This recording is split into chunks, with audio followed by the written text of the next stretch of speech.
Ça va donner des frissons un peu.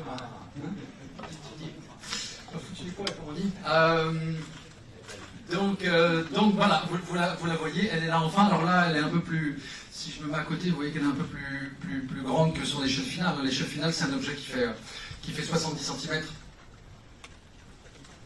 Et donc vous allez évidemment retrouver les éléments que je vous décrivais, que je vous évoquais, sur cette parfaite symétrie entre le haut et le bas.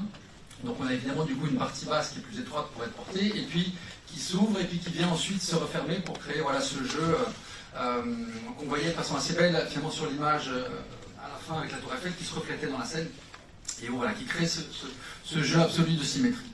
Et puis le travail de l'eau qui se traduit par un traitement du métal ici qui est entièrement poli, et puis sur le dessin même, donc on a presque l'impression qu'on regarde, alors est-ce que c'est la Méditerranée, est-ce que c'est la Seine, est-ce que c'est l'océan, on ne sait plus très bien, mais où on regarde finalement la surface de l'eau, et qui va du coup évidemment refléter ce qui se trouve au-dessus. Et puis trônant en majesté l'emblème, qui du coup, et on en reparlera peut-être après, n'est même pas un élément qu'on rajoute. Dans ce travail-là, c'est comme si on avait travaillé comme des sculpteurs.